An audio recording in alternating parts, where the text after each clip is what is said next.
In this video, we will look at the executions carried out in the United States during the month of August. We'll walk through the crimes that put them on death row, the final words they spoke, and the last meals they requested before facing execution. But before we start, let us know in the comments where you are watching this from.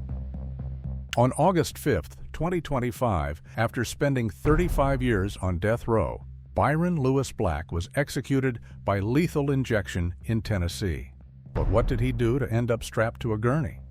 On Friday, March 25, 1988, 32-year-old Byron Black walked out of the workhouse at 5:30 p.m. for another weekend furlough. And by Monday evening, just after 5 p.m., he returned as if nothing had happened during those 3 days. But everything had. That weekend, Byron had killed 3 people. The bodies just hadn't been discovered yet.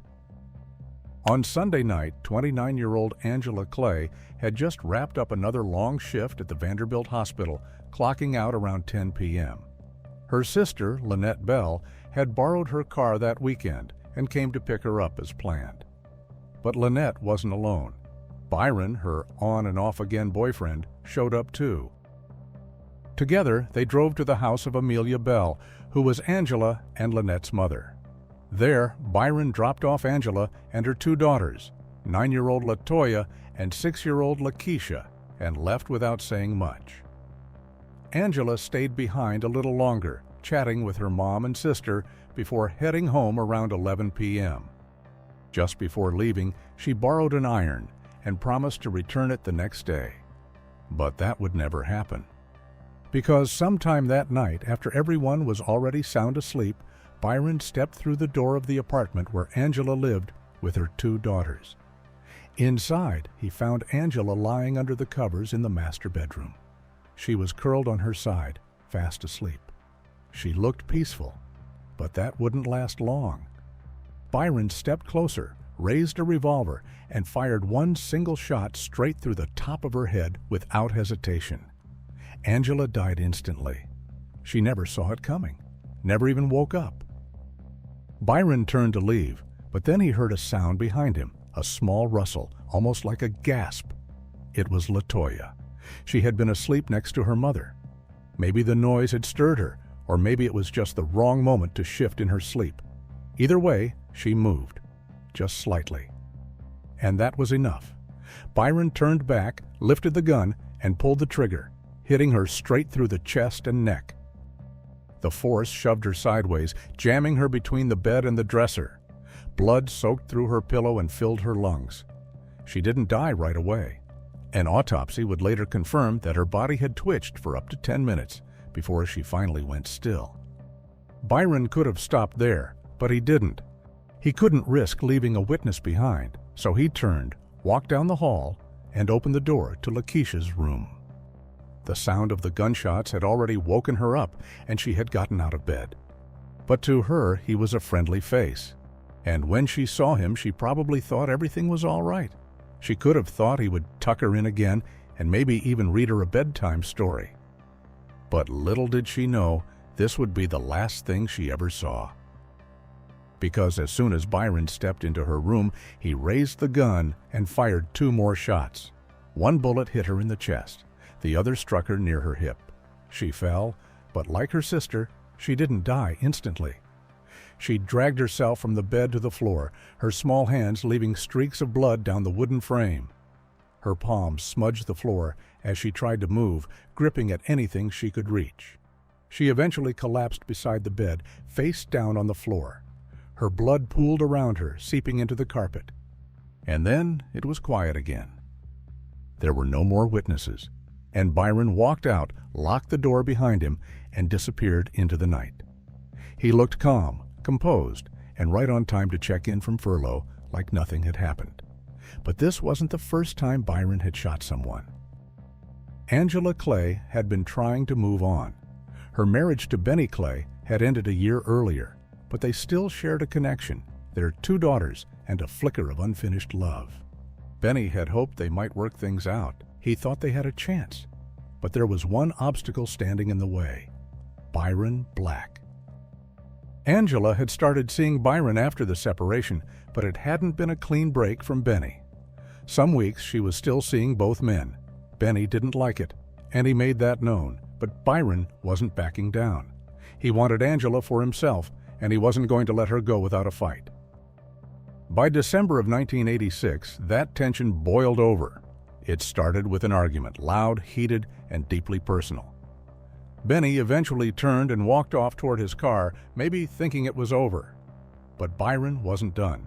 He pulled out a gun and started shooting. The first shot slammed into Benny's car, and the second tore through his foot. The third ripped through his shoulder and stopped under his collarbone. Benny tried to run, but Byron chased him, still firing. Benny eventually collapsed in the street, bleeding and cornered. Byron quickly caught up to him and stood over him, with the gun still in his hand, ready to finish it. But then Angela appeared. She shoved Byron back before he could fire again. And somehow, that was enough. Shortly after, Byron was arrested. He pleaded guilty and was sentenced to a workhouse term, with weekend furloughs. And that privilege would cost Angela and her daughters their lives. The day after the murders, March 29, Angela's mother felt something was off. Angela hadn't returned the iron like she said she would do, and that was nothing like her. When Amelia called, no one picked up.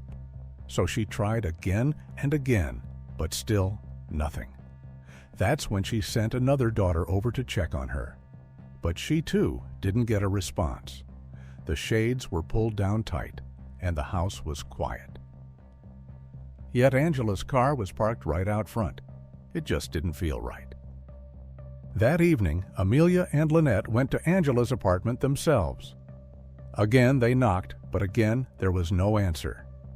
At that moment, they knew something was seriously wrong, and they immediately called the police. Officers arrived at the apartment around 9:30 p.m. The door was locked, but there was no broken glass and no other signs of forced entry. Officer James pried a screen off one of the bedroom windows and opened it. He raised his flashlight and swept the beam across the dark room, and that's when he saw it. A child's body on the floor, small, lifeless, and blood on a nearby bed. In the master bedroom, they found Angela, dead in her bed. And next to her, wedged halfway between the mattress and a chest of drawers, was LaToya. She didn't survive either. And in the second bedroom, Lakeisha was found face down beside her bed. She had lived the longest, dying somewhere between 5 and 30 agonizing minutes after being shot. Forensic teams combed through every inch of the scene. They recovered bullet fragments from the wall above Angela's head, from the pillow where LaToya had been sleeping, and from the mattress near Lakeisha's body. But the detail that tied everything together came from the phones. The kitchen phone receiver had somehow ended up in the master bedroom, while the base of that same phone was found in the hallway. On it were 3 fingerprints, 2 on the hallway phone and another one on the kitchen receiver. And all of them belonged to one man, Byron Black. And to make things even worse, the bullets found at the crime scene matched the same type used in the shooting of Benny the year before. He had survived, but the bullet had stayed lodged in his shoulder ever since. But investigators hadn't forgotten about it. And as they started closing in on Byron, they asked Benny to undergo surgery. The bullet was finally removed, and when ballistics experts examined it, they confirmed it was fired from the same gun used to kill Angela and her 2 daughters. A lead detective later said it was the first time he had ever recovered key evidence from inside a living person, and it helped tie everything back to Byron. The evidence against him came together slowly. There wasn't a trail of blood or a witness who saw it happen, but the cracks in Byron's story ran deep.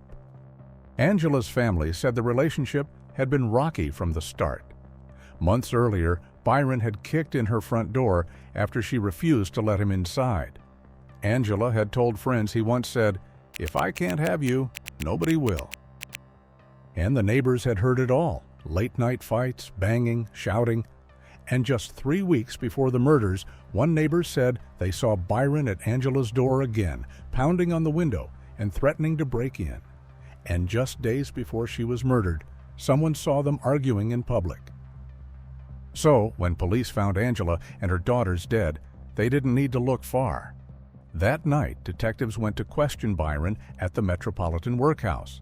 They told him that Angela and her daughters were dead, and at first he broke down, crying hard and visibly shaken. But the moment more officers entered the room, something in him changed. The tears dried quickly, and his face went blank, according to detectives. He said he hadn't seen Angela since Sunday night. According to him, he dropped her off at her mother's house around 10 p.m., then headed to a friend's house for dinner. He claimed he stayed there until 11:30, eating and chatting, then drove to his mom's house and crashed on the couch until morning. But that story didn't hold. Charlotte Walden, the woman he had supposedly eaten with that night, remembered it differently. Byron had shown up for dinner around 8:30, stayed for barely an hour, then left by 9:30. And he never came back that night. That small gap, just 2 hours, was enough to unravel everything he told the police. By Tuesday morning, detectives brought Byron in again, but this time he had his lawyer with him. And with that, his story changed. Now he said he had gone by Angela's place later that night. But he claimed she wasn't there, so he left. And when he came back later that night, the front door was open. And this time, he stepped inside. That's when he said he found them, all three of them, already dead. Angela, LaToya, and Lakeisha, still in their beds, the blankets pulled over them like nothing had happened. But he didn't call the police. He didn't run to a neighbor. Instead, he just stood there. "I panicked," he told detectives. "I didn't want to get involved." Then he turned around, locked the door behind him, and walked away. He never told anyone about what he saw, not until investigators confronted him. At trial, his defense came down to one thing: his alibi. His mother and his nephew both swore he had been home by 11 p.m. and never left after that. But the jury didn't believe it, not after hearing what he had told the police. And on March 8, 1989, Lakeisha's birthday, a Davidson County jury gave her family something they had been waiting for. The best birthday present she could have gotten. They returned guilty verdicts on all 3 counts of first-degree murder. And the very next day, the sentencing followed. For murdering Lakeisha, the jury unanimously recommended death. But when it came to Angela and LaToya, they couldn't agree, and Byron was sentenced to 2 consecutive life terms, plus extra time for weapons charges and burglary. One thing was clear: he would never walk free again. Not this time. Still, Byron kept appealing his death sentence for decades. His attorneys argued that he didn't have the mental capacity to be executed, that he was intellectually disabled and legally unfit for the punishment Tennessee gave him. They claimed that Byron didn't understand the world around him. When he was young, simple childhood games like red light, green light left him confused. School was a blur, and he couldn't follow basic rules. Doctors later said that damage had started early. Byron had been exposed to alcohol before his birth and to lead in the air and water after he was born. Both left lasting harm before he ever learned to read, especially to his brain's frontal and temporal lobes, the parts of the brain that control memory, attention, and control. And he never grew out of it. As an adult, Byron still couldn't do basic math, and testing showed he functioned well below average. If you would line up 100 men his age with similar education, 98 of them would perform better. And even though he had married and had a child, Byron never lived independently. He stayed in his parents' house until the day he was arrested at age 32. Over the years, half a dozen experts reached the same conclusion: Byron Black was intellectually disabled. Even the state's own expert, who once testified otherwise, changed her opinion. With modern diagnostic standards, she acknowledged the truth. Byron met every criteria, and time only made things worse. By the age of 69, Byron's mental state had deteriorated further. Years of brain damage, combined with schizophrenia and later dementia, had stripped away what little capacity he had left.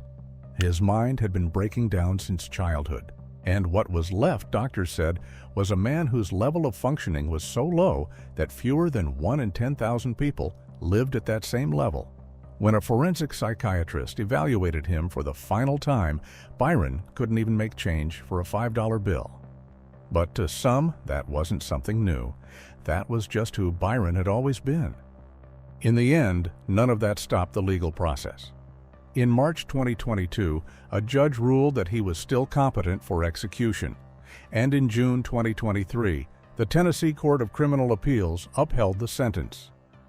But since then, Byron's execution has been rescheduled multiple times, first by the pandemic, then by temporary moratoriums and technical delays. But eventually, in March 2025, the Tennessee Supreme Court set one more date. Yet there was one final complication. In May 2024, Byron received an implantable defibrillator, a small device placed in his chest to regulate his failing heart. It was a last resort for his end-stage heart failure, but it created a serious complication when his execution date approached. His lawyers argued that if the device wasn't turned off, it could mistake the slowing heartbeat from lethal injection as a medical emergency and deliver painful electric shocks. They described it like being kicked in the chest by a horse, each jolt a desperate mechanical attempt to restore his heart's normal rhythm. The drugs would slow his heart, and the machine would resist, possibly turning death into a drawn-out and brutal struggle between man and machine. A judge in Davidson County agreed, ordering the device to be deactivated before the execution. But the Tennessee Supreme Court saw things differently. They overturned that ruling, calling the deactivation an unauthorized delay of justice. The execution, they decided, would proceed with the device intact, arguing that even if the shocks were triggered, Byron would likely feel nothing. And that was it. The date stood. The night before the execution, Byron was given his last meal, a quiet ritual before the state moved forward. He had requested a pizza, topped with mushrooms and sausage, donuts, and butter pecan ice cream. On the morning of August 5, 2025, Byron was led into the execution chamber. He was already strapped to the gurney when the curtain rose at 10:31 a.m. A sheet covered his body, which was standard, but this time it was pulled unusually high, even covering his hands. He faced the witnesses, but when he was asked if he had any last words, he simply said, "No, sir." He didn't speak to the victim's family, who were seated just feet away, and he didn't apologize. Witnesses said he showed clear signs of distress, heavy breathing, restlessness, and confusion. It looked, they said, like he didn't fully understand what was happening to him. A final mic check was done. His spiritual advisor stood nearby, touching his cheek, praying and offering quiet encouragement. She also told him to focus on his breathing. Byron began sighing and breathing heavily, almost panting, as if fear was overtaking him. When the drugs started flowing, he looked around and raised his head, clearly unsettled. Witnesses described him as moving more than expected. At 10:33, he was groaning. "I can't do this," he told his spiritual advisor. "This is hurting so bad." The advisor leaned in, calm but helpless, and said softly, "I'm so sorry." Then she continued praying. Just a few moments later, he raised his hand one final time, then went still at 10:36 a.m. By then, the full dose had been administered. A mandatory 5-minute waiting period followed, and at 10:43 a.m., Byron was pronounced dead. Byron Lewis Black was 69 years old. After the execution, his attorney reviewed data from the defibrillator. She claimed it showed no shocks were delivered during the process. But why he appeared to feel pain is still unclear. An official cause hasn't been identified yet, and the autopsy report is expected to take between 8 and 12 weeks before it's released. The next execution took place on August 19, 2025. After spending 43 years on death row, Kayle Barrington Bates was executed by lethal injection at Florida State Prison. It all started on an ordinary workday, June 14, 1982. Janet Renee White, a 24-year-old office worker, had just settled in at her desk when Kayle Barrington Bates walked through the door. She didn't know him, but within minutes, she was fighting for her life, hard. In the beginning, it felt like any other Monday. Around 12 p.m., Renee parked her car outside the quiet Lynn Haven home she shared with her husband, Randy, and the sunlight bounced off the hood as she stepped inside. She kicked off her shoes, shrugged off the heat, and headed straight for the TV. Days of Our Lives was already starting. That hour, from 12 to 1, was hers. It always had been. For her, it was a small ritual in a busy world. While watching TV, Randy made her a sandwich, like he always did, and she smiled without looking away from the screen. When the clock crept toward 1, she stood, smoothed her skirt, and grabbed her purse. Another routine, another drive back to the office. Randy walked her to the car, and as she pulled out of the driveway, she gave a quick honk. He waved, smiling. She smiled too. And then she turned the corner and disappeared from view, never knowing that someone was already inside that office building, waiting, watching, and ready. Just after 1, she hastily walked back into the office to answer the phone, and she wasn't paying attention to her surroundings. On the other end of the line was her friend, Geraldine Gilchrist. Renee picked up with a smile. "State Farm, this is Renee." But when she looked up, she saw him standing in the corner. Geraldine heard it first, the tightness in Renee's voice, that sudden breathlessness, and then full-blown screaming. And with a sharp click, the line went dead. Geraldine sat frozen for a second, then instinct kicked in and she called the police. Just a couple of minutes after the call disconnected, Renee's boss, Jim Dickerson, also walked back into the office after his lunch break. But immediately something felt wrong.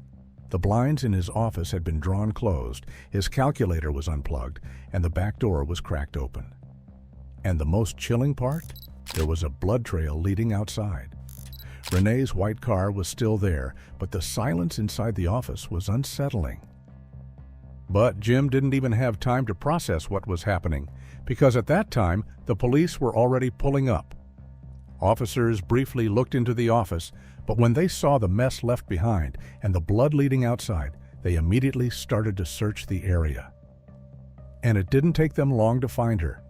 Her body was hidden just 50 feet away in a wooded area behind the agency. And the scene they walked into was just brutal. Her clothes were torn and her face was smeared with blood. Whoever attacked her hadn't stopped at just one blow. At the autopsy, at least 30 wounds were found. Renee had been stabbed twice in the chest. Her head was bruised on both sides, and the damage spread down, around her eyes and even across her legs, where they also found male DNA. There was also a raw mark around her neck, like someone had grabbed or dragged her. It was clear that she hadn't gone quietly. Someone had made sure of that. And then he appeared. Kayle Bates walked out of the woods like nothing had happened, with some cattails in his hand. But something felt off. Mud was streaked across his shirt. His wet jeans were clinging to his legs, and there was blood on him. Faint, but it was there. When an officer stopped him, he didn't resist. He just told them that he wanted to get back to his delivery truck. His truck sat behind the agency, parked in the wrong spot. He drove an 18-foot Air National box truck for a paper company, with Lynn Haven as just another stop on his route. Except this time, he didn't just deliver paper. This time, he left behind something else entirely. Janet Renee White, a 24-year-old woman, dead in the dirt behind her office. At the police station, officers started asking questions, trying to make sense of who they were dealing with. Kayle didn't seem like the kind of man who got in trouble. He had played sports as a kid, went to church, and joined the National Guard. After high school, he worked as a delivery driver for a paper company, got married, had a daughter, and eventually bought a house. Life was hard but steady, until it wasn't. Everything began to change after he was passed over for a promotion to sergeant in the Guard. The reason? His learning disabilities. With another child on the way and the bills stacking up, the pressure built up until something inside him cracked. And when the questioning started, so did the lies. At first, Kayle denied everything. He claimed he parked his delivery truck behind the office to avoid his supervisor. He said he was just taking a lunch break and then picked some cattails to decorate his house. And the blood on his shirt? He blamed it on his gum disease. But then came the turn. When one of the detectives asked him to empty his pockets, Kayle hesitated, then pulled out a woman's ring and placed it on the desk. It wasn't just any ring, Renee's husband later confirmed it belonged to her. Kayle then quickly changed his story. He now claimed he had stopped at the office just to ask for directions. He said Renee didn't have the answers he needed, so he left. He then found the ring outside in front of the office and he picked it up before going into the woods to get the cattails. He claimed he saw her body on the way out, but when he approached her and realized that she was dead, he panicked and ran. But when police confronted him with more evidence, his story changed once again. He now claimed he had seen a white man attacking Renee and he tried to step in. That man, he said, punched him in the mouth, so he ran into the woods to get away. And even after that, the stories didn't stop changing. When confronted again, Kayle yet again came with a different version of what happened. This time he said that he walked into the office to ask for directions, and though Renee was friendly at first, something made her snap. She got angry. He claimed that she sprayed him with mace, and when he tried to grab it from her, they struggled. That's when she allegedly grabbed a pair of scissors and, according to Kayle, she accidentally stabbed herself during the fight. He now also admitted that he tried, but failed, to force himself on her. But he swore he never took her wedding ring. But that version didn't last either. When it came time to testify, Kayle backpedaled.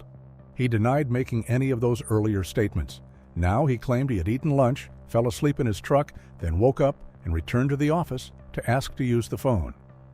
According to this new story, he walked in, saw the place was a mess, and turned to leave. That's when he said he saw Renee's body and ran, not because he was guilty, but because he panicked.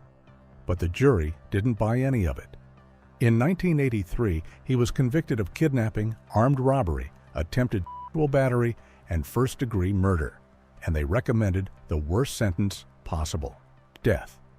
But the case didn't end there. Over the next 4 decades, Kayle's lawyers filed appeal after appeal, and some with success. They argued that the court made a mistake, both legally and factually, by ignoring the important evidence that was shown during Kayle's resentencing. His defense team had shared reasons why he didn't deserve the death penalty, but the judge didn't properly take that into account when deciding his sentence. These reasons included that the murder wasn't premeditated. According to them, Kayle's abilities in reading, writing, and basic math were sitting right at the edge of what doctors call the borderline range of intellectual disability. His scores placed him in the bottom few percent. What most kids mastered by age 9 or 10, Kayle was still struggling with in his late teens. His defense team argued that he couldn't understand the gravity of his actions because of his low IQ, and that he was under a lot of stress because he didn't receive the promotion to sergeant, because he was about to have a second child, and because the bills were stacking up higher and higher.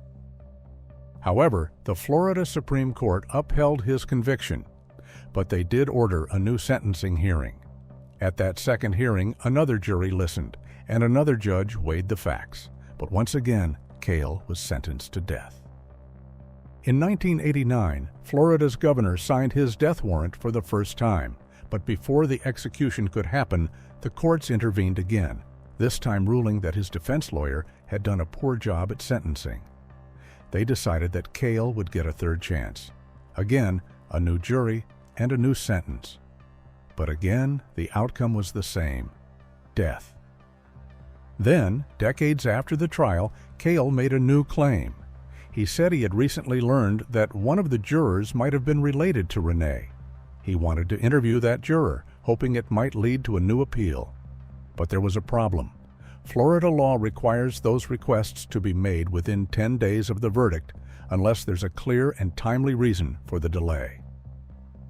Kayle didn't say when or how he found out about the alleged connection, and the judge didn't buy the excuse.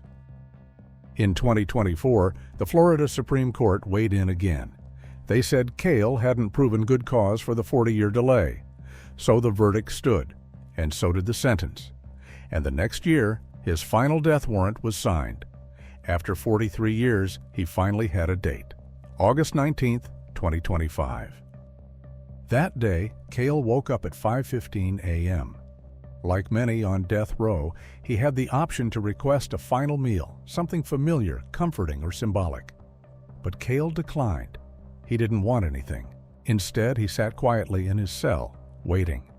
He had 3 visitors that morning: his daughter, his sister, and his brother-in-law. And while he could have met with a spiritual advisor before the execution, he chose not to. As the hours passed, he didn't speak much. He just waited for what was coming.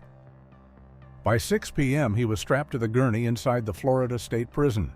Just a few feet away, Renee's husband, Randy White, sat among the witnesses, still grieving after all these years. He said justice had taken far too long. "This has just been hanging out there for 43 years, he told reporters, worried that either he or Kayle might die before the execution ever happened. But now, with the end finally in sight, Randy said he could let go of at least part of the pain. "At least this part I can put behind me and not think of it again," he said. "I can be done with it." The execution began at 6:01 p.m. When asked if he had any final words, Kayle simply said no. No words for his loved ones, no message for the victim's husband, and no apologies. About a minute after the drugs started flowing, Kayle began breathing faster, but that only lasted for a moment. Within another minute, he stopped. At 6:05 p.m., the warden stepped forward, touched his face, shook his shoulders, and called out his name. But Kayle didn't respond. A few minutes later, at 6:17 p.m., he was officially pronounced dead. Kayle Barrington Bates was 67 years old. And that brings us to the last person executed in August 2025. On August 28, 2025, after spending 33 years on death row, Curtis Lee Windom was executed by lethal injection at Florida State Prison. But what did he do to end up strapped to a gurney? "You're going to read about me," Curtis Windom said on the day that everything went south. And they did, but for all the wrong reasons. Curtis Lee Windom was just 26 years old on February 7, 1992, when he set off on a path that left 3 people dead before the sun went down. But for Curtis, that day wasn't the beginning. It was the breaking point, years in the making. By then, Curtis had already made a name for himself in Winter Garden, a stretch of Orange County not far from Walt Disney World. He was known as a dealer, someone who had money, drugs, and influence in the neighborhood.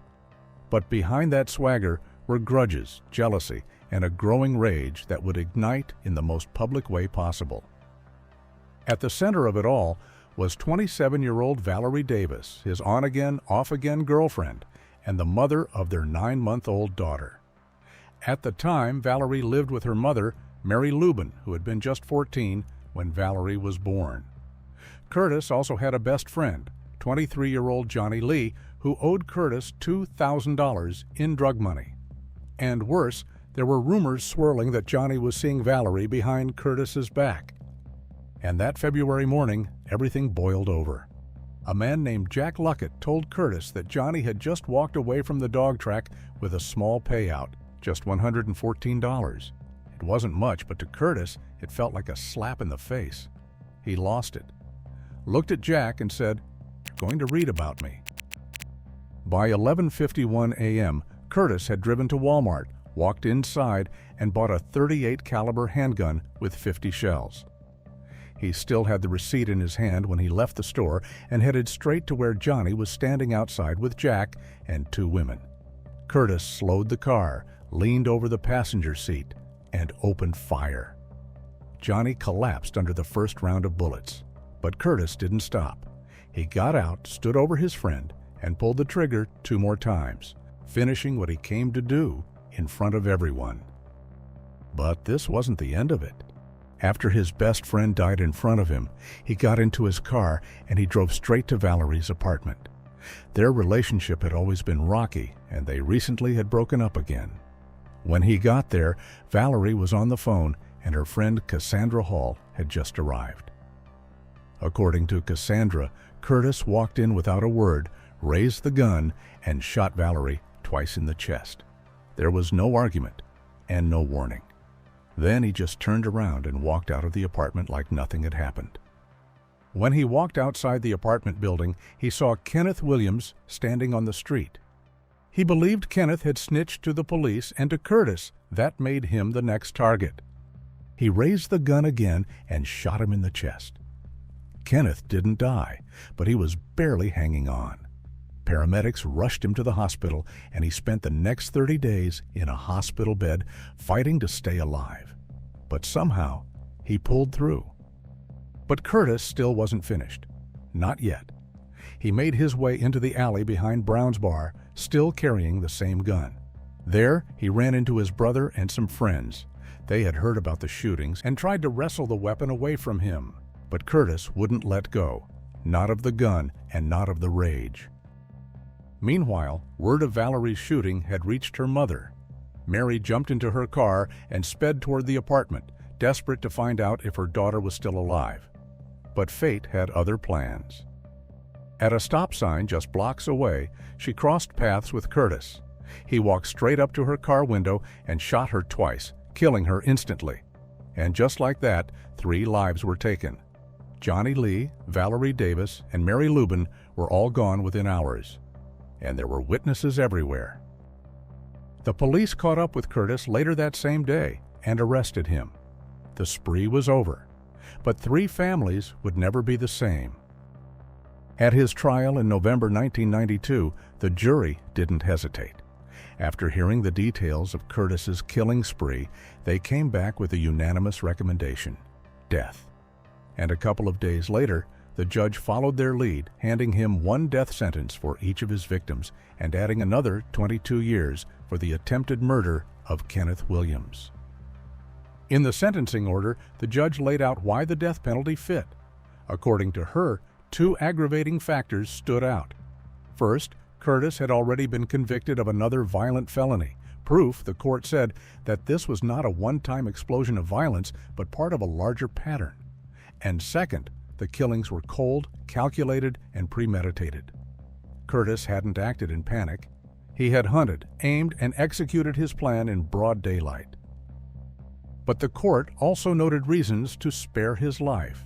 He had no serious criminal record before the shootings, and psychologists testified he was under extreme mental or emotional disturbance, and there were suggestions he acted under stress, influenced by others around him. The defense painted him as more than the man who pulled the trigger. Witnesses said he had been a good father, that he once saved his sister from drowning, and that he once had stepped in to stop a neighbor from being shot over a petty $20 fight. The image that emerged was messy, a man capable of violence, but also of good. But in the end, the court decided that his past actions, no matter how noble, didn't outweigh what he had done. Curtis' life had started in chaos. His mother gave birth to him alone, standing in a bathroom, and he hit the floor head first before anyone could catch him. That brutal entry into the world set the tone for much of his life. As a teenager, he nearly lost it all in a devastating car wreck that left him unconscious for hours and hospitalized for days. And when doctors examined him later, they found the scars in his brain, damage that would shadow him for the rest of his life. And if that wasn't enough, he once fell 30 feet as a kid, hitting his head so hard that he blacked out and began suffering frequent memory lapses. He struggled in school, his learning disability was left untreated, and he drowned the pain in alcohol from a young age, slipping into chronic dependence. By the time Curtis stood trial, there was overwhelming evidence of mental illness and brain impairment, but the system around him failed at every turn. In Florida in 1992, lawyers defending death penalty cases weren't required to have any specialized training or experience. His court-appointed attorney, Ed Linster, delayed psychiatric evaluations until it was far too late and presented no real defense during the penalty phase. The trial judge herself admitted she had to watch him closely, even smelling his breath in the mornings to check for alcohol. And in 1998, Ed was involved in a drunken driving crash that severely injured a tourist from Alabama. Ed was charged and convicted and ordered to serve a 5-year prison sentence. Ed was later disbarred after multiple DUI arrests, both before and after Curtis' trial.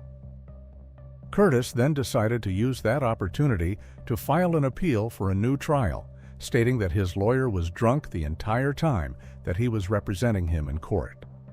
The judge rejected it, saying no established constitutional right supports retrofitting current legal standards into past cases. Still, the defense appealed to the Florida Supreme Court. But Florida's execution machine was already in motion. In 2025, no state carried out more executions than Florida, and now Curtis' name was on top of the list. His execution was scheduled for August 28, 2025. For 33 years, Curtis sat on death row, and for most of that time, his daughter, also now 33, visited him when she could. Her reason never changed. Executing him will never bring back my mom, my grandma, or Mr. Johnny Lee, she said, but mercy still matters. She had spent her childhood split between two families. During the week, she stayed with relatives on her mother's side, and on weekends, she was with her father's, and every weekend they would take her to see Curtis. But no one explained why he was in prison, not at first. She didn't find out the truth until she was about 11 years old. By then, I already had a relationship with my dad, she said. I'd been seeing him every weekend since I was a baby, so I only knew great things about him. I didn't know that he was the reason I didn't have my mom or grandma. Over the next 2 decades, she wrestled with that truth. The anger, the grief, the confusion, but over time she found a way to keep visiting him. And when his execution date neared, she did everything she could to stop it.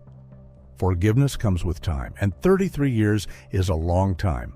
I myself have forgiven my father. Then she added quietly, "This is my dad at the end of the day. I don't like the decisions he's made, but he's not a bad person." But in the end, none of it mattered. Curtis's final appeal for a stay was rejected on August 27, 2025, and 1 day later, his final day came. He woke up at 5 a.m. knowing the clock had run out. Officials later said he seemed in good spirits, but he had no visitors on his last day. For his last meal, he requested ribs, baked beans, collard greens, potato salad, and a slice of pie. When the curtain rose, Curtis was already strapped to the gurney, a white sheet pulled up to his chin. Moments later, at 6 p.m., the sedative began to flow. Curtis mumbled something about being on death row, quiet and impossible to understand. But no one interrupted.